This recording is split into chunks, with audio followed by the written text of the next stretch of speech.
isa kana milkeessuun biyya dimokiraatawaa ijaaruu akka qabu jiraataan biyya Norway obbo Shukrii Qaasim OBN International Timan Akaalu Baqqalaa gabaasa dabaltaa qaba.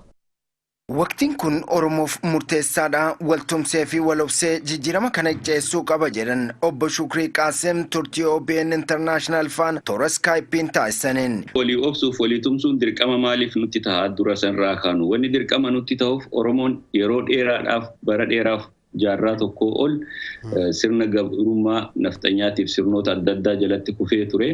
Sirna kana jala ammoo karaa adda addaatiin lubbuu qaalii wareegama adda addaa geggeesseeti kaarra bakka kanarra ga'ee jiru.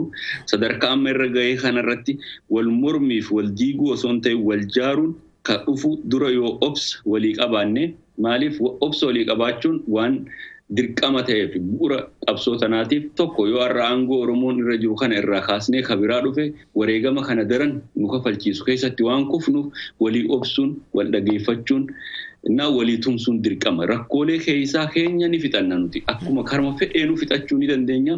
Sanirratti haalaan hojjechuun Oromoodhaa fi paartiin Oromoodhaa dirqama. Gaaddisa hooggansa Oromoo cimsuun akka barbaachisus himan obbo Shukriin. Diina Oromootii fi siyaasaan bilchina biyya sanii san keessatti ol ka'uu isaati ka'anii nan mul'ate. Hedduun gaaddisa irraa gammadee jira. Gaaddisa kana immoo firii inni gadiin bahuudhaa fi awutonomaayiz gochuu irratti humna akka inni argatu Oromoon deeggaruu qaba duubarraa. Maaliif gaaddisni kun rakkoolee jiru mana keessa fixatee gabboo akka amma dhiyoo tana gaafa paartiin Oromoo xiqqoo adda faffagaatan ji'a jaha mana cufannee waan kanaan as baane jedhu fi Oromoon akka itti gammade ilaali. Kanaafuu gaaddisni akkasii cimfamee irratti hojjetame Oromoon irratti wal gargaaree wal dhageeffachuudhaan waliidhaan ilaameedhaan wajjin akka deemu kan godhu waan ta'eef gaaddisni sun akka cimu Oromoon hundi bakka jiruuf uummanni tumsa kennu qeeroon gaaddisa kana dhageeffatee waan gaaddisni kun jala hordofee deemuun dirqama.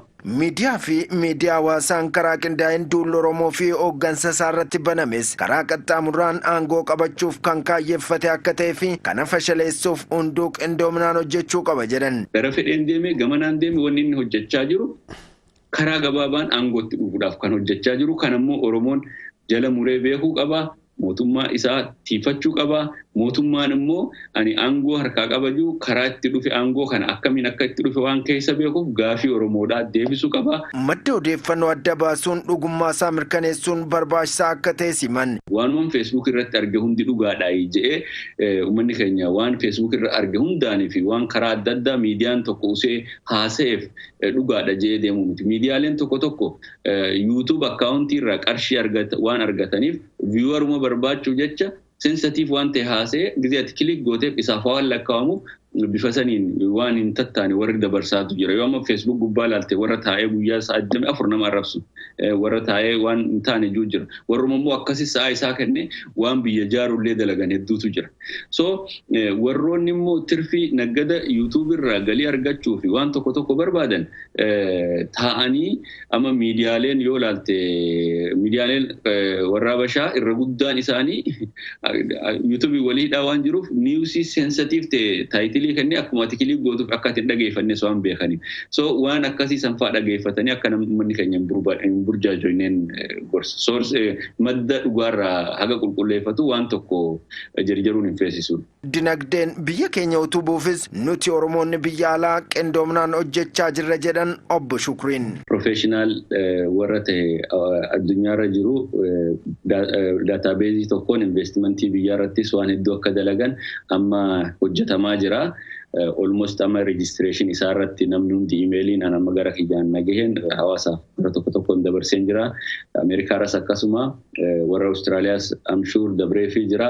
Warri kun hundi kana booda biyya wajjin uummata keenya kabaratee fi kan baratiin bifa kamiin gargaarree bifa kamiin waa hedduu hojjenna kajuu irratti sagantaa bareedaa jira.